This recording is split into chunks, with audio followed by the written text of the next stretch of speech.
We are moving along. In the time we have left, we're going to go straight to H600, Regulatory Reform Act of 2023. And the chair recognizes Senator Sanderson. And I believe that there are going to be a number of amendments on this bill, so we'll try to work through them in an orderly fashion.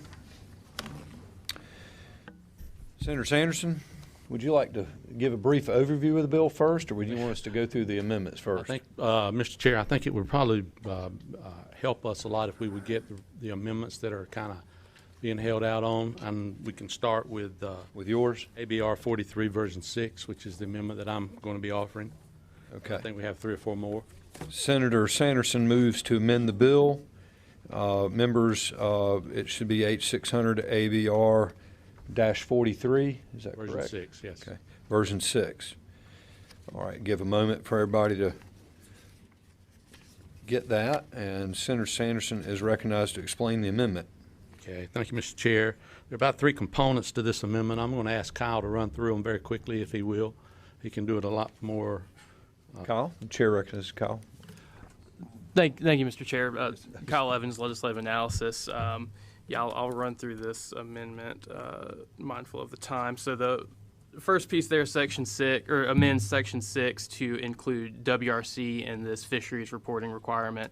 WRC issues some recreational fishing licenses, so they wanted to be included here. It would also allow inspectors and protectors to issue warning tickets for repeat offenders, and would provide that if somebody continues to violate this reporting requirement, that the Division of Marine Fisheries or WRC, as appropriate, could refuse to reissue their license or suspend it outright. The next piece is going to delete Section 7 in the bill. That deals with establishing a shot clock for dredging permits. So this would delete that provision entirely. The next piece makes a change to Section 7.2 that would allow, at the option of the permittee, the permitting requirement placed on DEQ to be waived if the permittee wants to waive that. And it would also clarify that this subsection would not apply to technology-based effluent permit limitations established either by state or federal rule. The next amendment would make a change to Section 8.5. Currently, that section is directing DEQ to readopt its rules and provides that those rules would come back to the legislature for review. This amendment deletes that, so the rule would have to go to Rules Review Commission for their review. Section 10 just makes a technical change, swapping 2 provisions. That's the next piece that amends Section 10.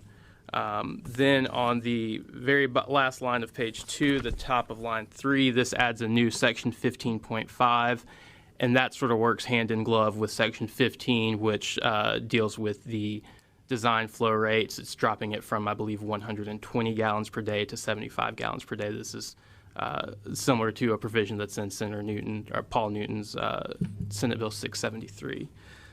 The next change makes some technical corrections to Section 16 dealing with the landfill ban changes, and that conforms that section with House Bill 130, which deals with solar decommissioning.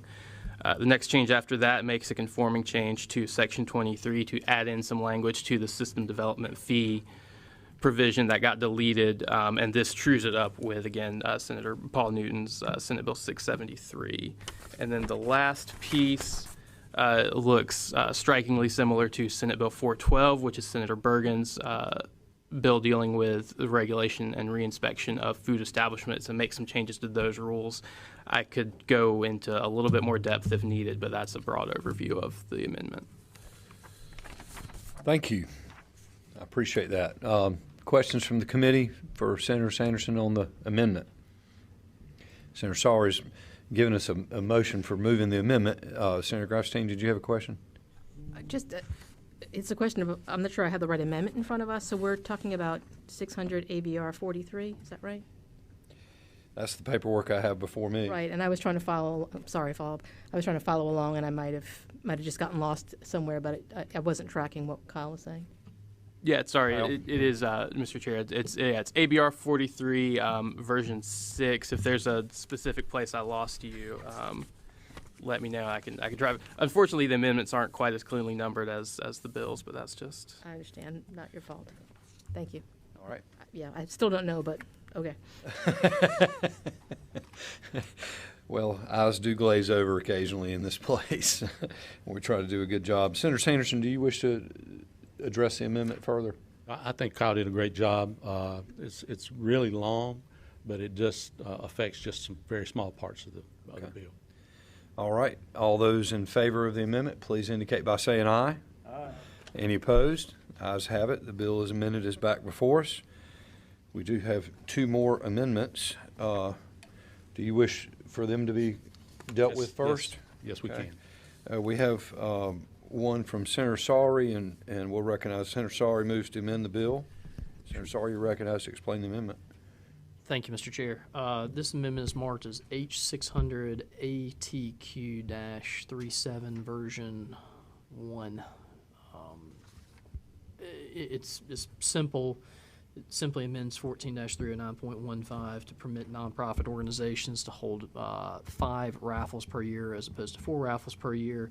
It also increases the value of real estate prizes offered to $2.25 million, and then it also provides that the nonprofit organization offering that real property must adhere to certain points. I understand that Senator Proctor is here. This was something that he's worked on, and I believe it's a friendly amendment by the sponsor. Thank you, Senator Sawry. It is Sanderson? a friendly amendment. I recommend its passage. Okay. All right. Questions from the committee? All those in favor of the amendment, please say aye. Aye. Any opposed? The ayes have it. And as amended is back before us. And then we had one more that I believe Senator Overcash was going to offer. Senator Overcash moves to amend the bill. Thank you, Mr. Chairman. Thank you, Senator Sanderson. This is H600 ABR 39 version 3, and it would make participation in the Health Information Exchange voluntary for chiropractors. This is a recommendation from the HIE Advisory Board. They recommended this in February 2023, and as you can see from the amendment, there are already a number of service providers that are allowed voluntary participation in this, and this simply adds chiropractors to that. Okay. Thank you, Senator Overcash. Questions from the committee? Comments from the committee? Not seeing any. Senator Marcus. I have a question. Can anyone explain to me how that change would impact patients or the public's knowledge about their chiropractor? I will admit straight up, I've not seen this amendment till right now. I don't know what it means to not have to report information to the HIE network, and I'm just concerned about chiropractors consider themselves to be some version of a medical provider, and maybe patients need this information about them. Can anyone explain to me how it impacts the public's knowledge? Sure. Thank you, Senator Marcus. Senator Sanderson, do you want to? I'll take a shot at it. Some of these requirements are just duplicative. Some of these, like chiropractors, already keep records that would meet or exceed what this requires. Kyle might want to weigh in on a little bit more, but that's kind of what it is. Kyle, can you add to that? Yes, Mr. Chair. So currently, chiropractors are not required to connect to this network, and my understanding is that this is a network that is aimed at providing or giving information and sharing information between providers. But so this is currently not required for chiropractors. This would give them the option to do so, and I believe there may be someone here from the industry that may be able to speak more on it if necessary. The chair is going to exercise his prerogative and recognize Senator Heiss, who I think might be able to add to this. Thank you, Mr. Chairman. We have been working on the Health Information Exchange for many years now, trying to get all providers to be on it. The real challenge here is electronic health records. And so for both the dentist and the chiropractor, electronic health records for a single practice individual is probably going to get into hundreds of thousands of dollars to be able to connect their data and information back to the system. So while we've included them, there really isn't a network out there right now that is providing low cost for single providers that are at the system to make this viable. So when you go to a chiropractor, you go to a dentist, they don't have a full electronic copy of all your health records available there. They maintain their records in other processes, so this is exempting them from the requirement that we put in several years ago that said every provider on Medicaid would have to be connected to the HIE because it's just not practical right now for the electronic health software to be able to do that. Hopefully those prices will come down in the future. Thank you, Senator Heiss, and we appreciate you being here today. Thank you. Senator Marcus, did you have any follow-up? Okay. All right. Any other questions or comments from the committee members on the amendment? All those in favor of the amendment, please indicate by saying aye. Any opposed? The ayes have it. The bill is back before us as amended again. Senator Sanderson? Thank you, you're Mr. Chairman. recognized to further explain the bill. This bill has been amended many times, and we're still working on some of the relationships between state and federal law. Sometimes they're really tricky to make them come together, so we're still working on a couple of sections.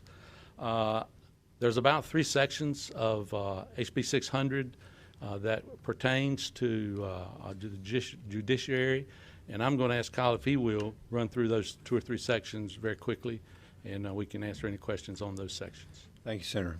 Kyle, you're recognized. Thank you, Mr. Chair. Kyle Evans, Legislative Analysis. So the 2 pieces of this bill that have a judiciary component, as we read it. Section 6, which deals with the phased-in mandatory reporting of certain fish harvests. That in December 1 of 2026 will have with it a violation of a violation of that will be an infraction punishable by a fine of no more than $35 starting in 2026. And then Section 16, which deals with the disposal of solar panels and lithium-ion batteries. That language in the landfill ban generally carries with it, I believe, a Class 1 misdemeanor for a violation of that section. So Section 6 and 16 are the judicial components. Thank you, Kyle. All right, Senator Sanderson? That's good. Okay. All right. Any questions from the committee? Senator Marcus? Yes. I saw your hand moving to that button. Yeah. There's some environmental concerns that relate to DEQ's ability to, Section 7, I think it relates to this committee's work. It's prohibiting DEQ from limiting PFAS levels by law and other toxic chemicals, and I think that's a big problem. Unless one of these amendments that I missed, if you've changed it, let me know, but I think that's still in there. There's also the prohibition, and maybe this is what Senator Sanders was referring to, but prohibiting DEQ from following federal law when it comes to permitting decisions that are based on the federal civil rights law. That's Section 12B-C, I think. And then the undermining of stormwater regulations. We don't want to further degrade water quality and increase flooding. So I think those are all still in the bill, again, unless that amendment we just saw changed it. And then last, I'd like to know is there still a carve-out for Mooresville and Iredale to have fewer watershed protections than other places? Is that still in there? Because we're downstream from them, and we shouldn't have a public, we shouldn't be allowing that if it's going to impact my district and everybody else downstream. Senator Sanderson, do you wish to address that was taken out? I think Section 7 was removed. If that's correct, Kyle? Mr. Chair, Section 7, which dealt with the dredge permit shot clock, was removed. Senator Marcus, I think you may have been referring to Section 7.1 and 7.2, which are still in the bill, as is the Mooresville provision. That's Section 5. Okay. Senator Sanderson? We're still working on those, and I think DEQ is on board with us for everything except maybe 1 or 2 of these sections, and we're still working with them before it comes to the floor to see if we can't get those satisfied as far as they're concerned. All right. Senator Marcus? As it is, I think anybody who cares about PFAS contamination in stormwater needs to vote against it, but I do hope we'll work on it, because and that Mooresville section is very troublesome to me as well. But I hope we'll keep working. Thank you, Senator Marcus. All right. We have a motion before us. I believe Senator Sawry makes the motion before us for a favorable report as to H600 as amended, rolled into a new PCS unfavorable to the original bill with a referral to Senate rules. Further questions or comments? Before we take that vote, is there anybody from the public who wishes to address this bill? Not seeing any movements to the mic. We have a motion before us. All those in favor, please say aye. Any opposed? Ayes have it. Thank you, Senator Sanderson. We appreciate it. And lastly, we started a little late, so we'll take a few minutes to run a little late. Lastly on our agenda today was H-125, which is a Health and Human Services Workforce Act. And we only have that bill on for discussion. The House members are probably in session, so I'm not sure who was going to. You were going to carry this? Okay. Chair recognizes Senator Sorry to discuss the bill. Thank you, sir. Thank you, Mr. Chairman. So before we get started, I think we'll discuss this. I would like to move to amend the bill to get the amended version of this before the committee, if that's okay. Okay. And there are two amendments for it. There's H-125-ATG-501 version 12. All right, let's start with that one. All right. Senator Sorry moves to amend the bill. This amendment does a couple things. First, it adds some language that we picked up along from some various stakeholders on the internationally trained physician employee license. The second part of it is it adds language that's substantially similar to Senator Heiss's bill, which I believe is why he's here today, from Senate Bill 597, which is physician pharmacist collaborative practice. It's something we already have that exists in North Carolina, but it expands the definition to include performance of certain other acts in addition to the drug therapy that already exists. I understand this is compromise language that was reached by the pharmacy groups and the insurance companies. And then the final piece that's added back into this bill is the provision on the very last page that deals with ambulance and medical transport that provides for an emergency waiver flexibility for a period of 12 months after the resolution of a state of emergency. Okay, thank you, Senator Sorry. Questions from the committee members as to the amendment? Not seeing any hands go up. All those in favor of the amendment, please indicate by saying aye. Aye. Any opposed? The ayes have it. The bill as amended is back before us, and I believe Senator Sorry had another amendment. I do. This is amendment, thank you, Mr. Chair. This is H-125-ATG-52 version 9. Senator Sorry moves to amend the bill. Thank you, Mr. You're Chair. recognized. I hesitate to say this, but I do think these are truly technical amendments and clarifications recommended by staff. And if there are any questions about any of these provisions, I would defer to Mr. Patterson. Okay. Are there questions from the committee about the amendment? Mr. Patterson, is there anything you feel compelled to add to this amendment? Mr. Chair, Bill Patterson, Legislative Analysis. No, not if there are no questions. Thank you. All right. All those in favor of the amendment, please indicate by saying aye. Aye. Any opposed? The ayes have it, and the bill as amended is back before us. And Senator Sorry, Thank you, Mr. we'll give you Chair. a few more minutes to explain the whole bill before we call this meeting. Thank you, Mr. Chair. This is turning into an omnibus bill of all sorts of various provisions, specifically for purposes of, thank you, Senator Woodard. For purposes of this committee, I would call your attention to the Hospital Violence Prevention Act section, which is a crossover from Representative Reeder's legislation in the House, includes various penalty enhancement for crimes committed on the premises of a hospital, includes certain enhanced penalties for crimes committed against healthcare workers or healthcare personnel. It also includes a provision in there that would allow a hospital to obtain a restraining order or some type of injunction against somebody that's committing harm or some type of harassing act on the premises of healthcare. There are several other provisions within the bill. It's for discussion only. I'm glad to answer any questions. I will say that I am continuing to meet with stakeholders about this. We're continuing to have conversations and as it goes along. So happy to answer some outside the committee as well. Yes, Senator Grasstein. Mm-hmm.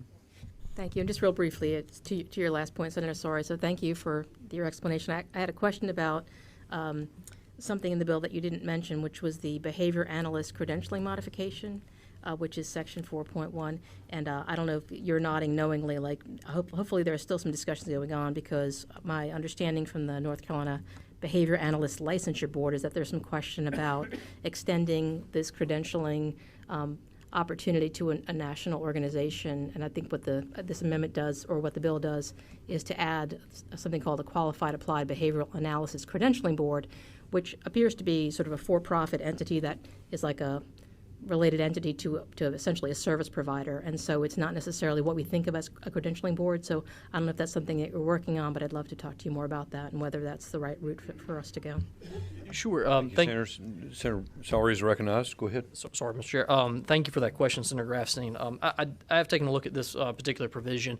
I will say just briefly, and we can talk more about it after the committee, but the QABA credentialing is something that's tied to the military to a certain extent. It's a credentialing service that's this has been approved by the Pentagon. It's been approved by various healthcare providers and insurers here in North Carolina as well. It provides for an international and national licensure program that fits in line with what we're trying to do with the Veteran Licensure Act as well to make this a very military-friendly state. I did receive the same letter and have heard some of the same concerns. Certainly open to talking about it more, and I do believe that there are some people from QABA that are here to talk specifically about this, and I'm going to invite them to come back to the next committee hearing as well. Just thank you, Senator Sawyer. Senator Appreciate Grafstein? that. Follow up? Okay. Are there other questions or concerns from the committee members? All right. That's why we put these things on for discussion only, so that everybody has a chance to start dipping their toe in it and see how it feels. So we'll have this one back the next time we meet. And with that, we are adjourned.